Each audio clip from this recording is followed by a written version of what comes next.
신약성경 사도행전 1장 1절에서 8절까지 말씀 봉독해 드립니다. 데오빌로여, 내가 먼저 쓴 글에는 무릇 예수께서 행하시며 가르치시기를 시작하심부터 그가 택하신 사도들에게 성령으로 명하시고 승천하신 날까지의 일을 기록하였노라. 그가 고난받으신 후에 또한 그들에게 확실한 많은 증거로 친히 살아계심을 나타내사 40일 동안 그들에게 보이시며 하나님 나라의 일을 말씀하시니라. 사도와 함께 모이사 그들에게 분부하여 이르시되, 예루살렘을 떠나지 말고 내게서 들은 바 아버지께서 약속하신 것을 기다리라. 요한은 물로 세례를 베풀었으나 너희는 몇 날이 못되어 성령으로 세례를 받으리라 하셨느니라. 그들이 모였을 때에 예수께 여쭈어 이르되, 주께서 이스라엘 나라를 회복하심이 이때니까 하니 이르시되, 때와 시기는 아버지께서 자기의 고난에 두셨으니 너희가 알 바 아니요 오직 성령이 너희에게 임하시면 너희가 권능을 받고 예루살렘과 온 유대와 사마리아와 땅끝까지 이르러 내 증인이 되리라 하시니라. 아멘. 우리 신앙 고백 선포하십시다. 주는 그리스도시요 살아계신 하나님의 아들이십니다. 그리스도는 하나님 만나는 길이 되십니다. 죄와 저주에서 해방 주셨습니다. 사단을 이긴 권세를 주셨습니다. 아멘. 할렐루야. 전 세계 모든 사람들이 알아듣는 하나의 단어가 에이멘과 할렐루야입니다. 그건 누구든지 아멘은 그렇게 인정합니다. 동의합니다. 우리말로 말하면 믿습니다. 그 말이고요. 그리고 할렐루야는 하나님께 찬양하라 라는 뜻입니다. 그래서 하나님께 영광을 돌립니다 이렇게 말씀합니다. 그래서 할렐루야 그럽니다. 그렇기 때문에 우리는 어떤 신앙 고백을 하고 또 하나님의 말씀을 이렇게 낭송을 하거나 아니면 묵상을 하면은 아멘, 아멘 하면서 그 말에 동의를 하고 내가 화답을 하는 겁니다. 그래서 이 믿음의 고백은 굉장히 중요한 역사를 가져옵니다. 그래서 데살로니가 교회 같은 경우는 믿음의 역사와 사랑의 수고와 소망의 인내를 가진 교회다 그렇게 말합니다. 데살로니가 교회는 데살로니가 1장에 뭐라고 전서 1장에 보면 우리 복음이 말로만 너에게 증거된 것이 아니라 능력과 성령과 큰 확신으로 된 것이니 그랬습니다. 이 말씀을요 우리가 아멘 하는 순간에 우리에게 어마어마한 하나님의 말씀이 역사를 해요. 그래서 말씀을 어떤 분은 우습게 한다고 그러죠. 우리 말로 말하면. 그리고 롯의 사이 같은 경우는 롯이 말하니까 그것을 농담으로 여겼다 그랬습니다. 무슨 말을 해도 말씀에 대하여 믿음을 실지 않는다는 거예요. 믿음을. 히브리서 3장 4장을 읽어보면요 특별히 4장에 보면은 저 안식에 들어갈 약속이 있을지라도 들은 바 말씀이 유익되지 못하는 것은 그 말씀에 믿음을 화합지 아니했다라는 겁니다. 그러므로 저 안식에 들어가는 사람은 누구냐면 믿음을 화합한 사람만 들어간다는 겁니다. 그래서 우리에게 안식할 기회가 남아있다라는 거예요. 아무리 가나안 땅으로 모세가 이끌어 들여도 거기에 대한 가나안 땅을 체험한 사람은, 그러니까 애굽에서 나왔던 인구 중에 이 16세 이상이죠. 그 남자들은 다 못 들어갔어요. 광야에서 다 죽었습니다. 죽고 여호수아와 갈렙만 들어갔다 그렇게 말합니다. 심지어 모세까지도 못 들어간 거예요. 그의 상징입니다. 가나안 땅. 히브리서 4장은 그것을 말씀하고 있어요. 그러므로 안식을 못 이루는 이유가 뭐냐라니까 믿음을 화합지 않는다는 거예요. 안 믿어요. 그래서 성경은 우리에게 계속 요구하는 게 뭡니까? 믿음입니다. 그래서 믿음의 말씀 그래요. 믿음의 말씀. 그 믿음은 어떻게 생기느냐? 그것을 로마서 10장 17절에 믿음은 들음에서 나며 들음은 그리스도 예수의 말씀으로 말미암느니라. 그러니까 우리 안에 믿음이 있으려면 약속의 말씀이 있어야 한다는 겁니다. 그래서 믿음은 무엇입니까? 약속의 말씀을 믿는다 그러는 겁니다. 그래서 하나님은 약속의 하나님이시다 그래요. 그래서 언약 그렇게 말합니다.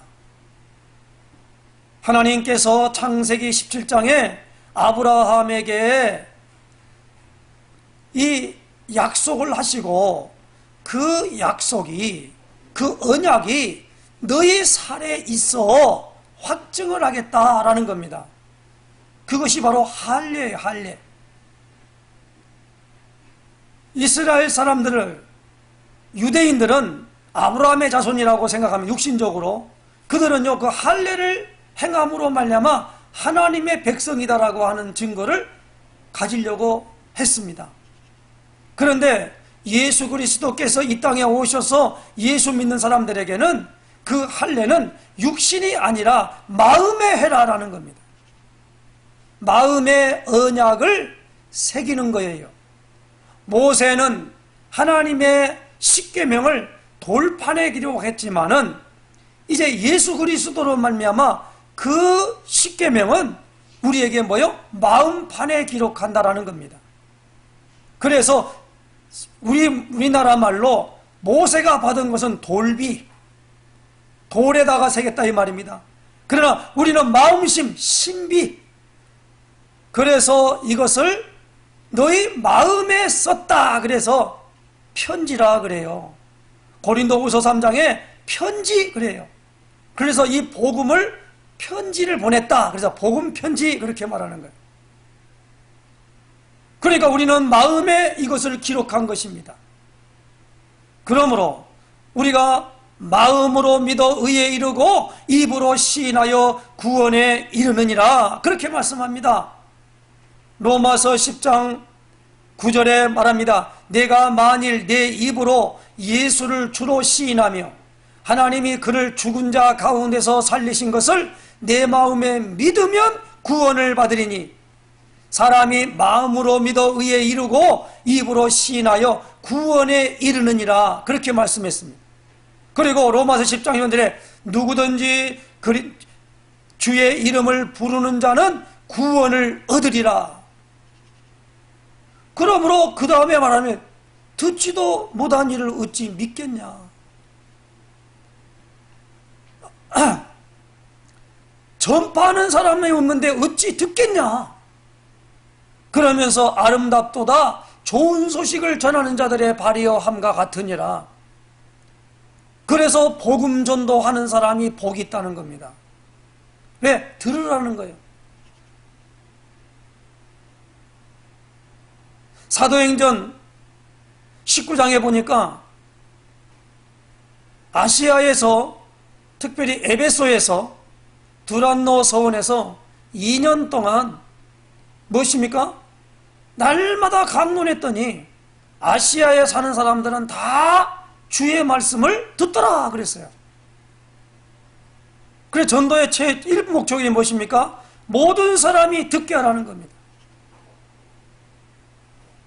전도의 제1 목적이 뭐라고요? 모든 사람이 듣게 하라는 말입니다. 그런데 모든 사람이 들었냐? 안 들었다는 겁니다. 그래서 예수님은 이 세상의 종말이 언제 옵니까? 라고 제자들이 물으니까 마태복음 24장 14절에 이 천국 복음이 모든 민족에게 증거되리니 그제야 끝이 오리라 그랬습니다. 지금 우리가 유엔에 가입되어 있는 나라가 개수와 그 다음에 미종족 국가라고 해가지고 나타날 때 나름대로의 하나의 무리를 지어 있는 것을 할 때 237개 정도 되겠다. 그래서 237이라고 이렇게 말합니다. 그러니까 유엔에 가입된 그 숫자가 아니고 미종족 국가를 포함해서 237 나라입니다. 아직도 이 모든 부분으로 언어로 이 복음이 번역돼 가지고 자기 나라 말로 듣고 하는 모든 부분들이 아직도 번역 안 되는 것이 있다는 겁니다. 그러니까 많은 선교사들이 옛날에는 아프리카나 아니면 저 아마존강 유역이나 그 곳에 가서 그 사람들에게 왜 이 복음을 전하려고 했냐 이 말입니다. 마태복음 24절에 이 천국 복음이 모든 민족에게 증거되리니 그제야 끝이 온다 라는 말씀에 다시 말하면 하나님의 그 소원을 품고 가는 것입니다. 그래서 그 사람을 파송해 놓고 교회는 그를 위하여 기도하기도 하고 물질로 후원하기도 하고 그래서 기도에 끈끈한 것으로 말미암아 보낸 선교사 그리고 무엇입니까? 물질로 후원하는 선교사 그렇게 우리가 표현을 하는 것입니다. 그래서 오늘 가장 중요한 부분으로 지금 우리가 예수님께서 부활하셔서 이 땅에 40일 동안 계셨어요. 그 40일 동안 계시면서 오늘 이 누가복음을 기록한 누가가 사도행전을 기록했거든요. 거기서 오늘 여기는 중요한 부분입니다. 사도행전 1장 4절 말씀입니다. 사도와 함께 모이사 그들에게 분부하여 이르시되 예루살렘을 떠나지 말고 내게서 들은 바 아버지께서 약속하신 것을 기다리라. 내게서 들은 바 아버지께서 약속하신 것을 기다리라 라는 분부하여 이르시되 라고 그랬죠. 분부가 뭐라고 그랬죠? 위에 윗분이 아래에 있는 사람들에게 무엇입니까? 그 자기의 의견을 이렇게 간곡하게 말씀하는 거예요. 그걸 분부라고 합니다. 그래서 어른에서 볼 때는 그것을 명령이라 하기도 해요. 예수님의 명령이에요. 거기서 오늘 분명하게 말합니다. 사도와 함께 모이사 그들에게 그랬습니다. 사도와 함께 모이사 그들에게 그 주축적인 이름이 누굽니까? 사도들이에요. 예수님께서 마태복음, 마가복음, 누가복음, 요한복음에 부활하시고 난 다음에 모두에게 뭘 주냐면 미션을 줬어요. 이 마태복음은 28장까지 있고요. 마가복음은 16장까지 있고요. 누가복음은 24장까지 있고요. 그리고 요한복음은 21장까지 있습니다. 그런데 요한복음에 나오는 부분에는 21장보다도 21장에는 베드로에게 내 어린 양을 먹이라 이렇게 분부하는 말씀이 나옵니다만은 본래는 20장이에요. 20장에 나오면서 22절에 뭐라 하냐면 숨을 내쉬며 제자들에게 성령을 받으라 그렇게 말합니다.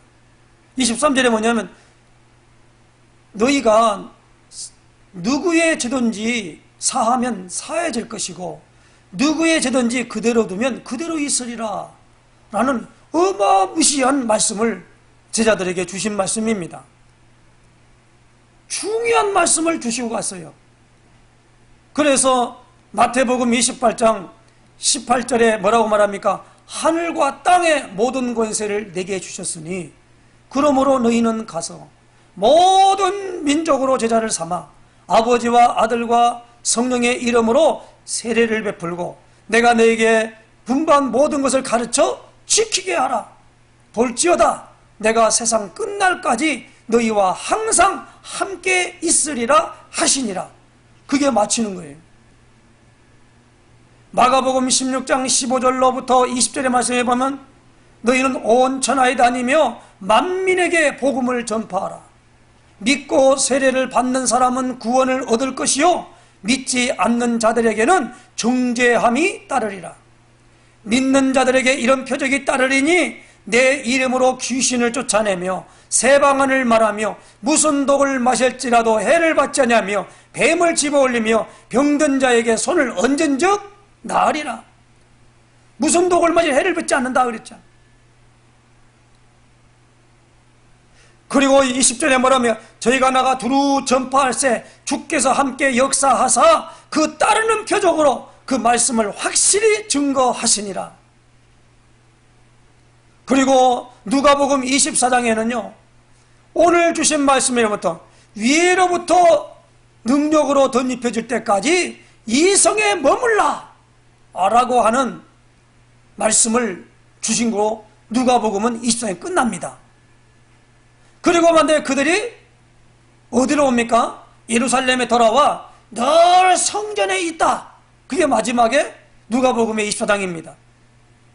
요한복음은 아까도 말한 요한복음 20장에 주시는 말씀대로 22절 23절에 성령 받고 이 증거를 가지도록 우리에게 말했고 베드로에게는 네가 나를 이 사람들과 더 사랑하느냐 사랑을 확인한 다음에 내 어린 양을 먹이고 내 양을 먹이고 내 양을 치라 이렇게 거기에 분명한 축복을 우리 말씀해 주신 것을 볼 수 있습니다. 그렇다면 오늘 여기 나오는 누가복음 24장에 주신 말씀대로 위로부터 능력을 입혀올 때까지 내게서 들은 바 아버지의 약속하신 것을 기다리라 라는 겁니다. 그러면 예수님이 사도들에게 무엇을 아버지께서 약속한 것이 무언가를 분명히 전달했겠지요. 그 전달한 내용이 요한복음 14장, 15장, 16장에 기록되어 있습니다. 아버지께서 약속하신 것을 기다리라라는 거예요. 아버지의 약속이 뭡니까? 예수님이 요한복음 14장에, 요한복음 15장에, 요한복음 16장에 기록해 놨다니까요. 그러니까 단순하게 설교를 통하여 그냥 기다리라 그랬으니까 기다리자 하고 세상 말로 말하면 연설로 끝나서는 안 문제다 이 말입니다. 이 말을 마음에 두어야 돼요.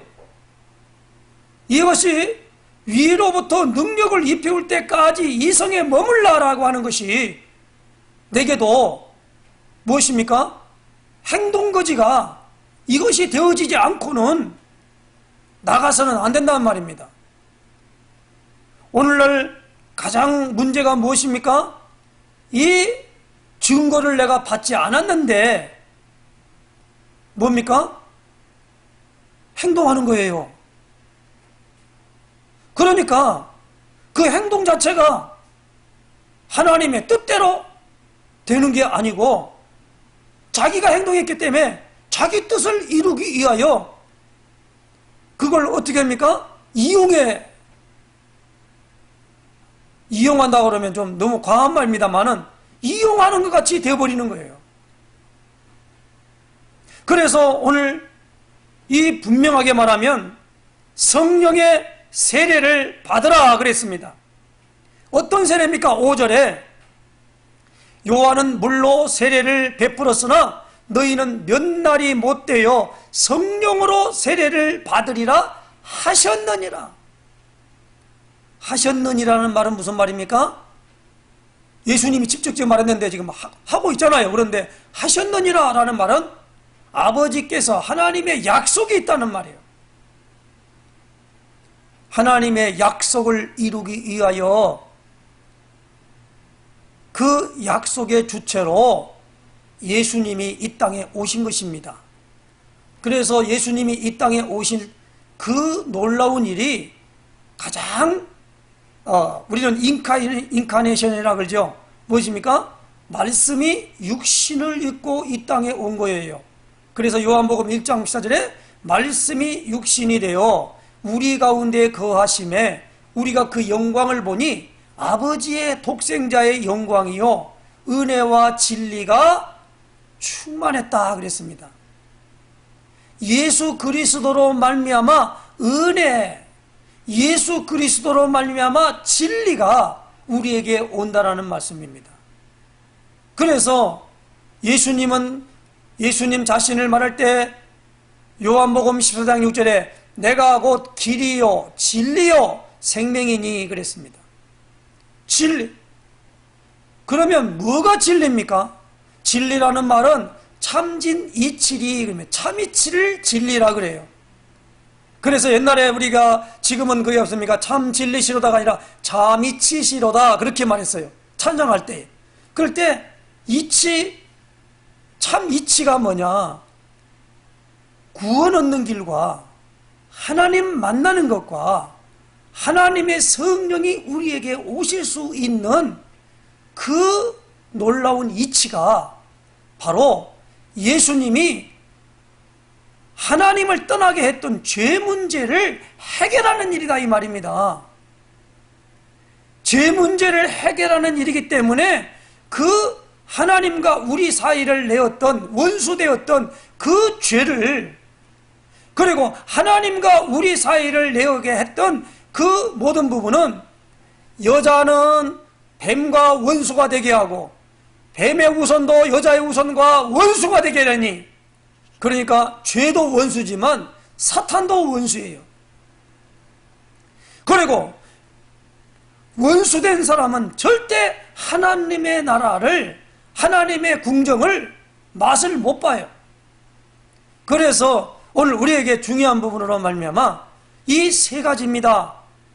하나님의 어마어마한 통치권을 받을 수 있는, 하나님의 만날 수 있는 선지자의 일, 그리고 죄 문제를 해결할 수 있도록 알려주시면서 그걸 침례했던 분이 누구야? 제사장이라 이 말입니다. 제사장 본인이 그 모든, 자기도 죄인이잖아요. 그런데 자기의 죄를 해결받는 것과 그리고 백성들의 대표자로 해결받는 것을 몸뚱이 가지고 짐승이 대신하여 피를 흘리는 모형을 통하여 죄 문제를 해결하는 비밀을 구약 예수님이 오시기 전 시대는 하나님이 그것을 계속 말씀했다는 말입니다. 그러면서 뭡니까? 참 제사장이 오면은 그걸 단번에 이루어버린다는 거예요. 그 일에 대한 것과, 그리고 뭡니까? 하나님의 나라가 아니라 마귀가 지배하는 이 세상에 있는 것에 적혀있는 그 사람들에 있는 그 권세를 완전히 꺾을 왕. 그래서 무엇입니까? 선지자, 제사장, 왕에게 기름을 부었다. 그래서 기름 부음 받은 자가 라는 뜻이 그리스도예요. 그래서 그리스도는 이름이 아니고 직분입니다.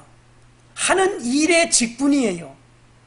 그러니까 오늘 우리나라에도 이름이 문재인 씨가 무슨 일을 합니까? 대통령직을 수행하고 있는 거예요.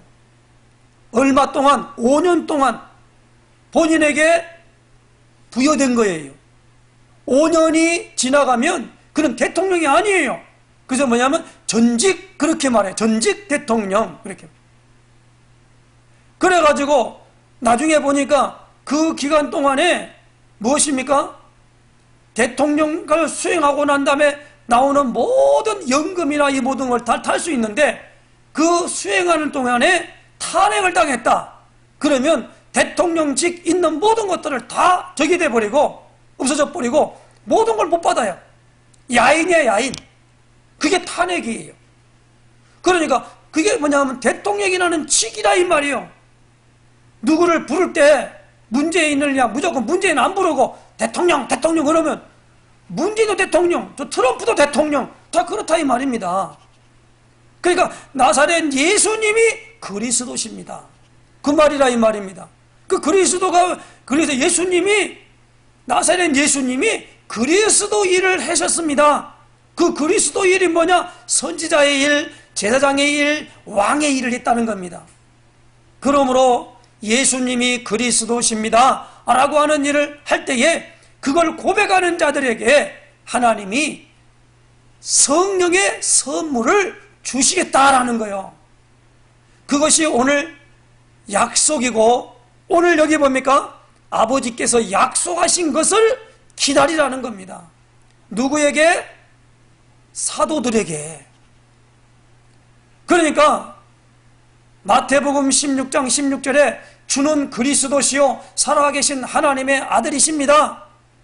그럴 때에 그 고백을 할 때 분명히 우리 예수님은 내게 알게 아니는 혈육이 아니요 하늘에 계신 내 아버지시니라. 그러니까 뭐요? 하나님이 알게 하는 지식을 넣은 겁니다. 그런데 무엇입니까? 그가 성령 충만 받았습니까? 성령 세례 받았습니까? 못 받았어요. 아직 못 받았단 말이에요. 그러니까 지금 부활하시고 난 다음에 40일 동안 출입하시면서 승천하시기 직전에 오늘 여기 나오는 사도와 함께 모이사 그들에게 분부하여 이르시되 라는 말씀을 주신 것이란 말이에요. 그러면서 요한이 물로 세례를 베푼 것처럼 너희는 몇 날이 못되어 성령으로 세례를 받으리라 하셨느니라. 성령으로 세례를 받으리라 하셨느니라. 이분들은 지금 예수님 말씀만 들었지 세례를 받는 게 아니에요. 받아놓지 않았기 때문에 그것이 무엇인가를 몰랐어요. 그렇지 않습니까? 지금 우리가 글자로 지금 이거 듣고 있지만 지금 설교하는 이 목사인 나도 무엇입니까? 이걸 한 번도 받아보지 않으면 글자야 있지요. 그런데 나하고는 전혀 체험이 없는 거예요. 그러면 꼭 사도들에게만 뭐 이것이 임했느냐? 그렇지 않고 사도들의 말로 인하여 너희로 인하여 믿는 자도 복이 있다 그랬어요. 그래서 무슨 말입니까? 전도자가 복이 있다는 말이에요. 그래서 우리가 뭐냐면 에스겔에게도 전도를 할 때에 만약에 범죄한 사람이 있으면 그 사람에게 가서 그것을 말하지 아니하면 내가 핏값을 내가 내게서 찾겠다. 그래 들으면 그 말씀을 갖다 네가 들으면 다시 말하면 그 사람은 용서를 받겠다라는 겁니다. 너도 복을 받는다는 거예요. 전도자가 그만큼 중요한 것입니다. 그래서 예수님은 소수로 말미암아 제자에게 이걸 전달하고 그 제자들은 그것을 가지고 계속적으로 확산해 나간 것이다 이 말입니다. 그래서 120여 명도가 이제 오순절 마가 요한의 다락방에 임해 와서 기도하고 있는데 그때 오순절날 이 성령 세례가 그들에게 부어진 것을 체험하게 된 거예요. 그게 사도행전 2장의 얘기입니다. 그러므로 오늘 우리에게는 오늘 지금 굉장히 중요한 것이 뭐냐? 성령 세례란 무엇이냐? 라는 걸 앞뒤를 보니까 이렇게 되더라라는 것이다 입니다. 그래서 지금 여기 보니까 성령 세례란 무엇이며 그것은 무엇을 위한 것인가? 성령 세례가 무엇인지 아는 사람이 많지 않습니다. 이것은 무엇이며 무엇을 위한 것인가? 성경에서 성령 세례는 단 한 번의 경험에 대하여 여러 가지 표현이 있다는 걸 알게 됩니다. 성령이 모든 사람에게 내려오시니 사도행전 10장 44절에 그렇게 말씀하죠. 성령을 받았으니 무엇입니까? 우리와 같이 처음 우리에게 하신 같이 고넬료에게 이방인에게 성령을 받았으니 그들에게 우리가 물세례를 줬다. 그렇게 증명을 했습니다. 사도행전 11장에 성령으로 세례를 받으니 라고 사도행전 8장에 사마리아 성에 내려가서 베드로와 요한이 성령 받기를 기도하니까 안수하니까 성령이 세례가 그들에게 받아줬다 이 말입니다. 그때 표현이 무엇입니까? 성령 세례. 한 사람에게도 성령 내리신 일이 없다 이거예요. 보세요. 사도행전 8장에 보니까 빌립이 가서 어마어마한 기적이 일어났지요. 더러운 귀신이 소리를 지르며 나가고 중병병자와 안전뱅이가 나왔다 그랬습니다. 그 성에 큰 기쁨이 있었습니다. 마술사 시몬이라는 사람이 그냥 일심으로 그 빌립의 그 모습을 보면서 이제 그도 예수님을 영접했겠지요. 따라다니면서 했는데 나중에 보니까 사마리아도 하나님 말씀이 받았다 해서 누가 합니까? 베드로와 요한을 보내가지고 그들에게 뭐입니까? 안수하니까 성령이 그들에게 세례가 임했다고 그랬습니다. 그러니까 그 시몬이 돈을 싸들고 와가지고 그 세례를 나도 좀 가서 안수하면 받게끔 나에게 능력을 좀 부어달라고 가서 돈을 싸들고 가서 뭡니까? 내부를 먹이려고 말이요. 그렇게 한 거예요. 그러니까 베드로가 뭐라고 말합니까? 내가 돈과 함께 망해버리라. 그렇게 말하니까 그만 그가 뭐라고 말합니까? 싹싹 빌었지요.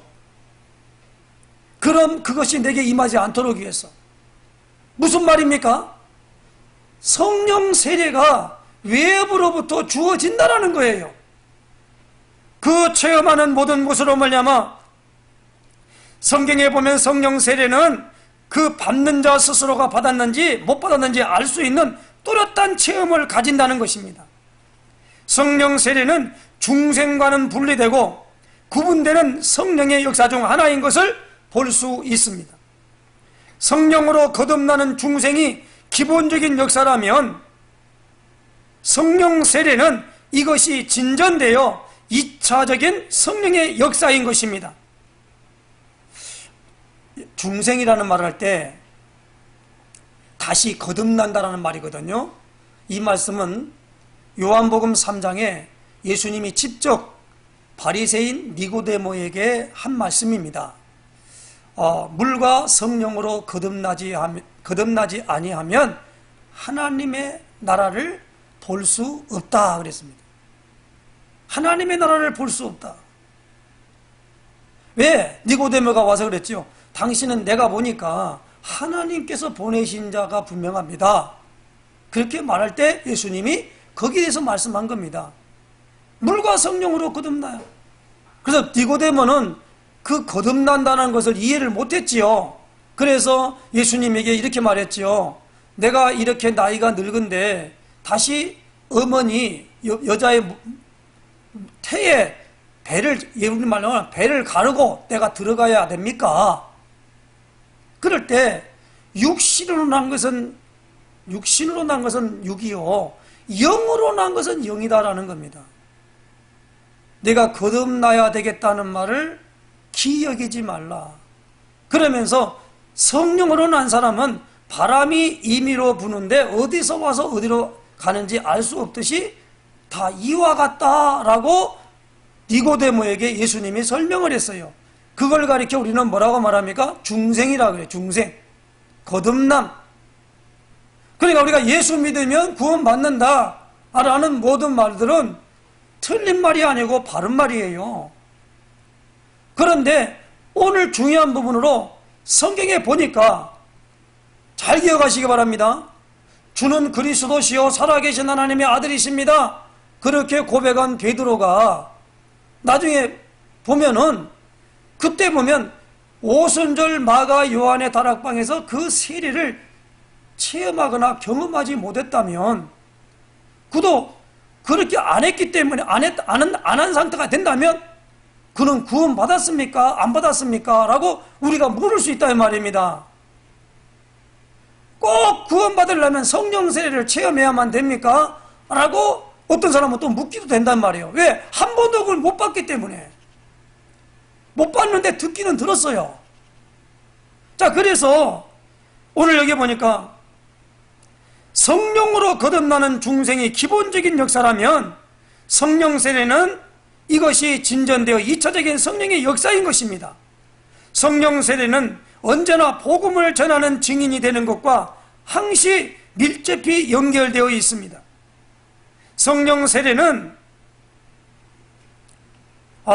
성령 세례의 목적은, 성령 세례는 죄에서 정결케 하는 것이 목적이 아니라 증거하고 봉사하기 위하여 능력을 부어주시는 것이 목적인 것입니다. 성령 세례의 목적은 능력을 주어서 증인이 되게 하는 것입니다.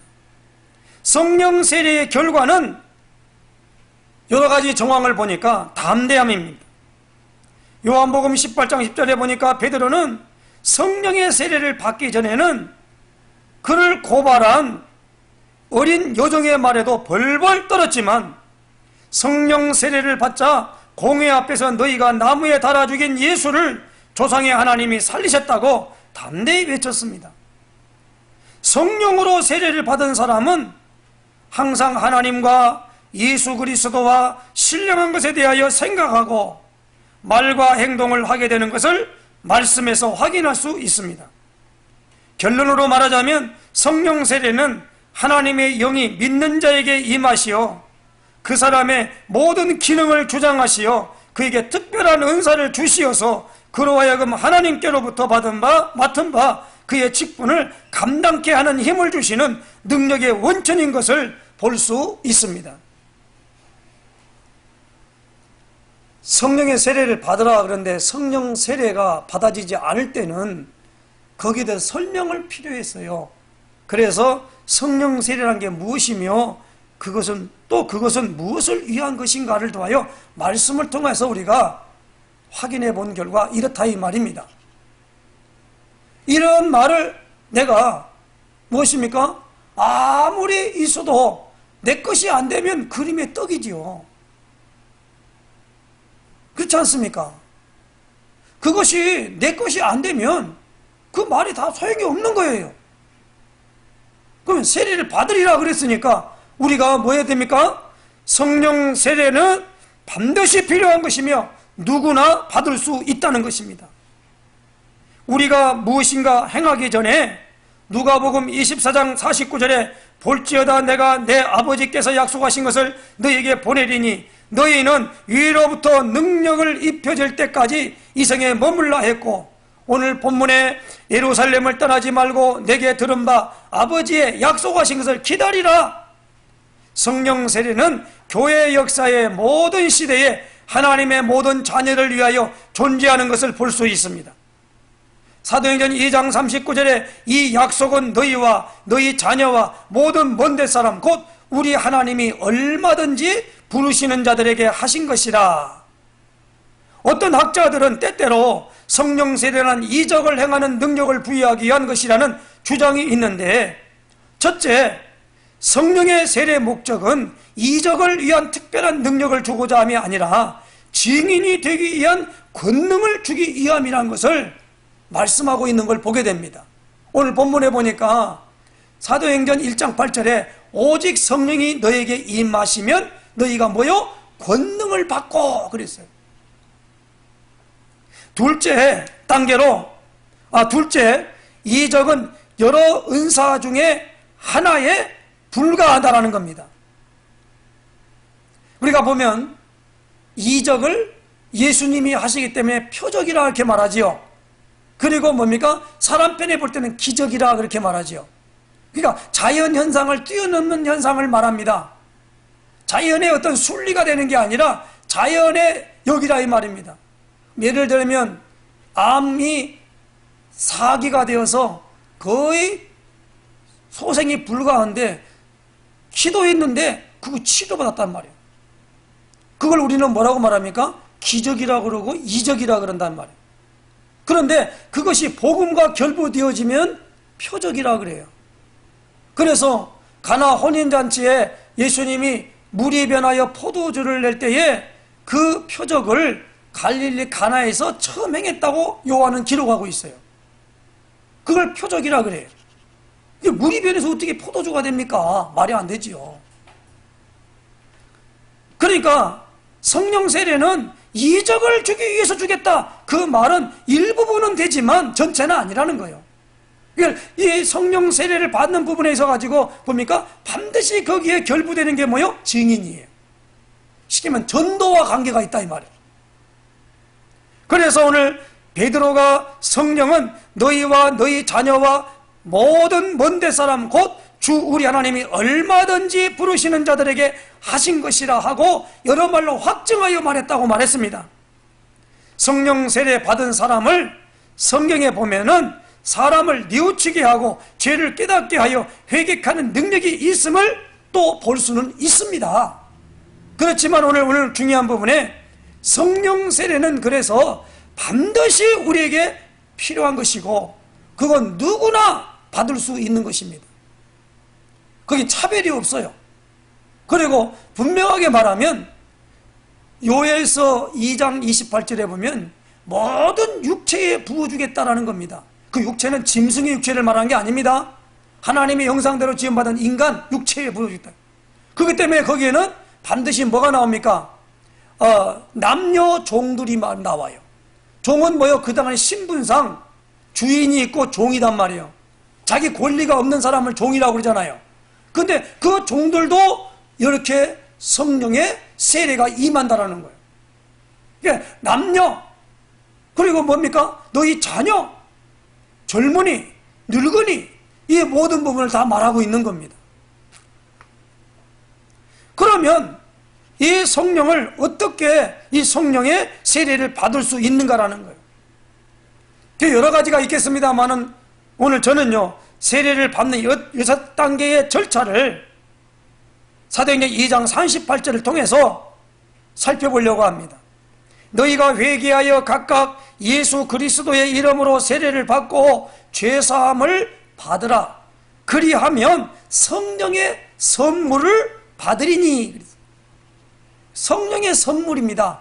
성령의 선물을 우리 한국어로 그것을 표현한 것이 은사라 그래요. 은사. 그러니까 뭐니까 은혜의 선물을 은사라 그러지요. 그러니까 우리가 이제 그 은사는 뭐냐면 선물이라 그래요. 어떤 선물? 성령의 선물. 그래서 이 6단계 중에 첫 단계는 처음에 첫 단계에 2개의 것이 있어요. 그게 뭐냐면은 회개하여라는 말씀에 찾을 수가 있습니다. 회개란 마음을 바꾸는 것입니다. 하나님에 대하여 그리스도에 대하여 죄에 대하여 마음을 고치는 것입니다. 이것은 예수님을 그리스도로 주인으로 영접하는 일입니다. 한번 우리가 성경을 찾아보면 요한복음 16장 8절을 찾아보십시다. 성경을 놓고요. 요한복음 16장 8절.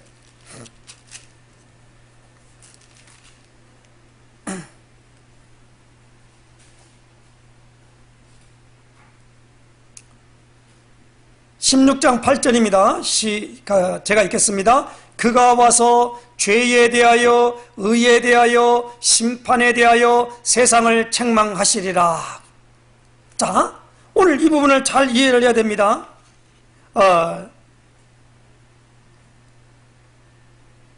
여기 나오는 하나님에 대하여 그리스도에 대하여 죄에 대하여 세상을 뭐요? 여기 나오는 부분에 책망한다라는 말입니다. 그래서 우리가 복음을 전하면은요, 일단 복음을 전할 때에 하나님은 당신을 사랑하십니다 라고 우리가 첫 번째 말문을 엽니다. 그리고 왜 당신에게 복음이 필요하냐라는 부분을 말을 해야 돼요. 그게 뭡니까? 죄부터 얘기가 된다 이 말입니다. 그 죄 문제를 해결할 분이 하나님이 인간 중에 있는 거여서 하나님 보내주셨다라는 말을 그가 듣고 그 죄 문제를 해결하는 분이 누구냐? 그분이 예수님이시다. 그리고 그 예수님이 죄 문제를 해결한 그리스도이심을 알고 마음속에 예수님을 주인으로 모시면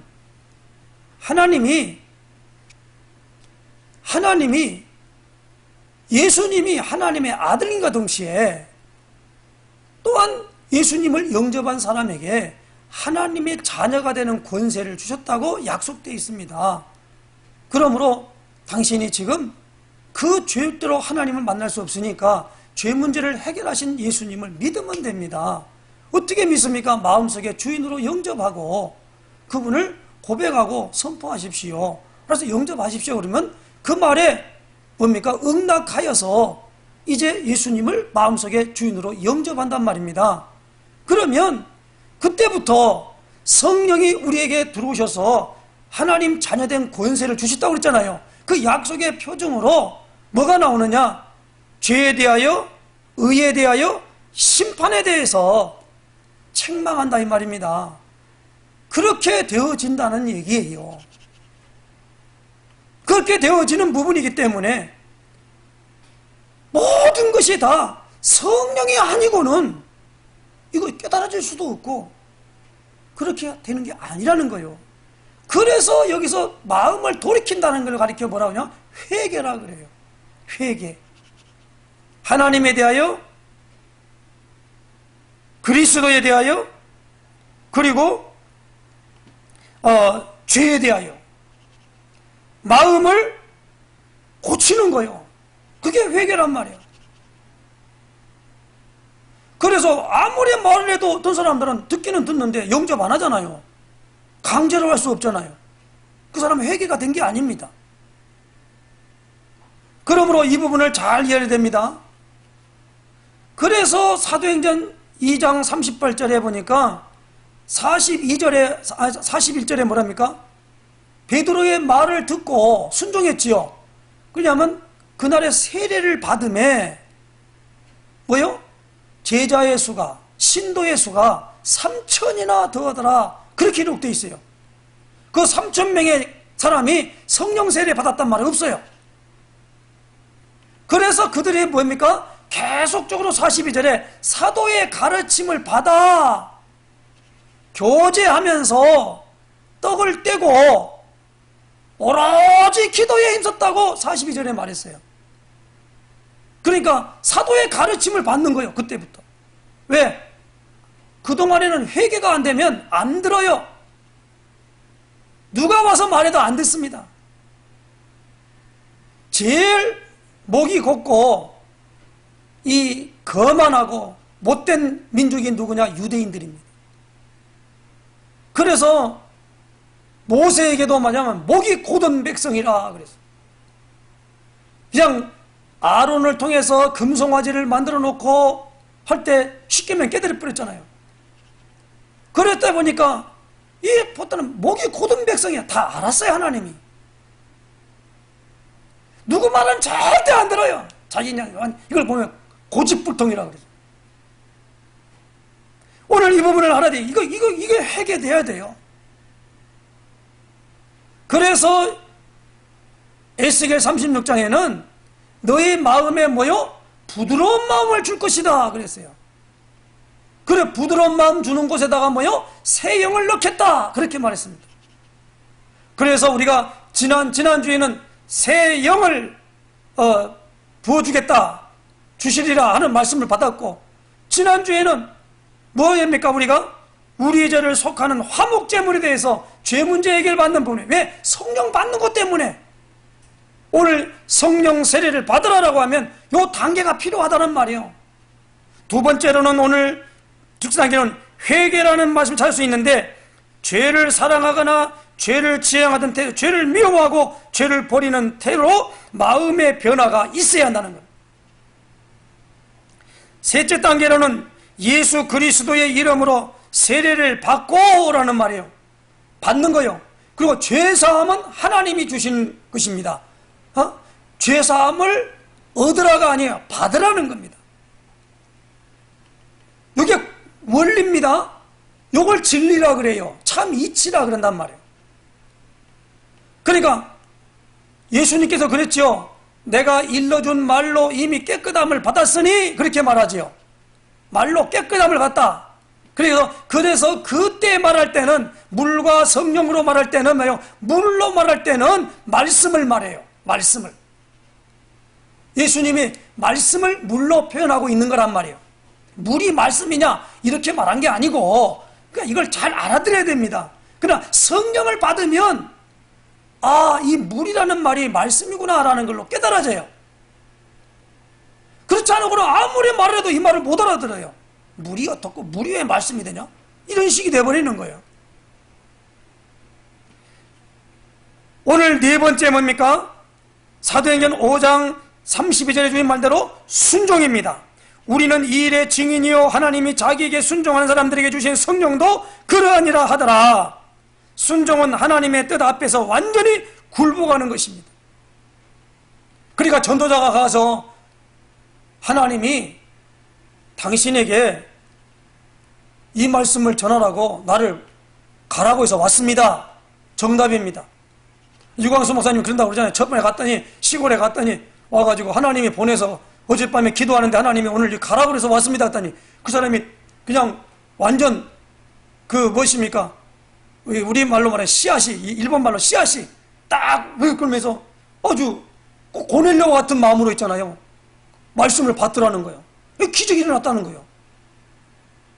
오늘 이 부분 잘 알아들어야 됩니다. 다섯째에 뭡니까? 기도해야 한다는 겁니다. 누가복음 11장 13절에 너희가 악할지라도 좋은 것을 자식에게 줄 줄 알거든 하물며 너희 하늘 아버지께서 구하는 자에게 성령을 주시지 않겠느냐, 이렇게 말씀할 때 있잖아요. 누가복음 11장 앞전의 말씀을 다 들어봐요. 거기 보니까 이것은 간절한 요구입니다. 간절한 요구. 우리의 이익을 위해서 구해서는 안 된다는 말이에요. 스스로에게 왜 내가 성령을 구하는지를 물어야 하는 거예요. 아시기를 주에는 부탁합니다. 그때 뭡니까?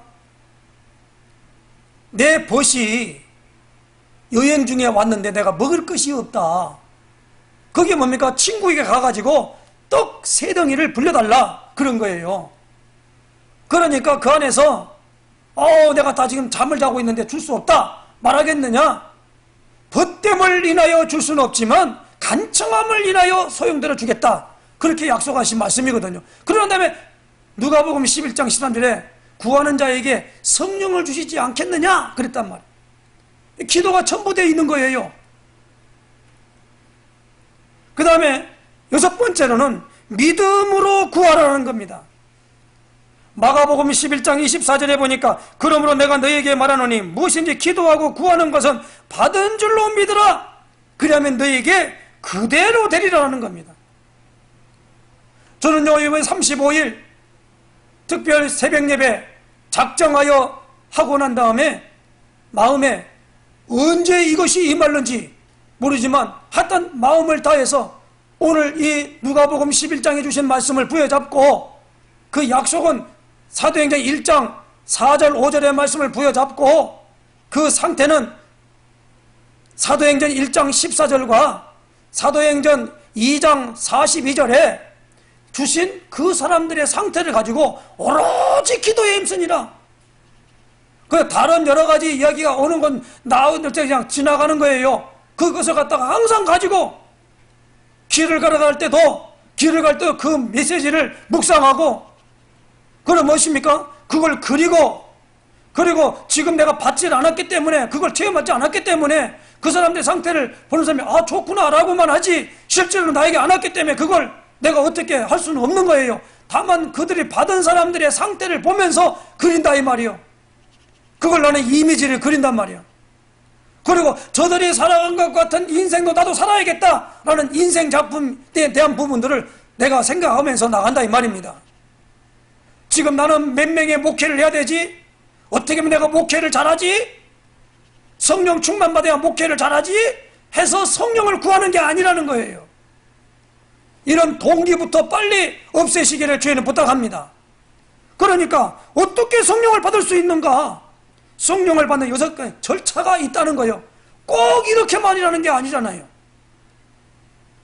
여러분, 꼭 물세례 먼저 받아야 됩니까? 성령 세례 받아야 됩니까?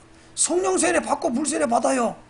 어디서 나옵니까? 사도행 10장에 고넬료가 그랬잖아요. 성령 세례 받으니까 그 다음에 물로 세례를 줬어요. 어떤 본문에 보니까 이미 물세례는 받았잖아요. 예수님의 이름으로 세례를 받으니까 그들에게 안수하니까 그들이 처음 알았으니까 거기에 성령 세례가 임해가지고 12사람쯤 되었다고 성경은 기록하고 있는 사도행 19장을 볼 수 있습니다. 그러므로 성령의 세례를 받지 못하는 또 하나의 이유는 단순한 믿음의 단계를 행하지 않았기 때문입니다. 순종치 아니함을 인하여 들어가지 못하는 것입니다.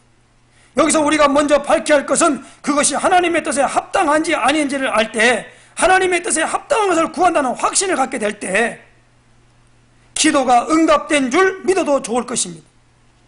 우리가 성령의 세례를 기다려야 할 때는 조건이 구비되지 못했을 때입니다.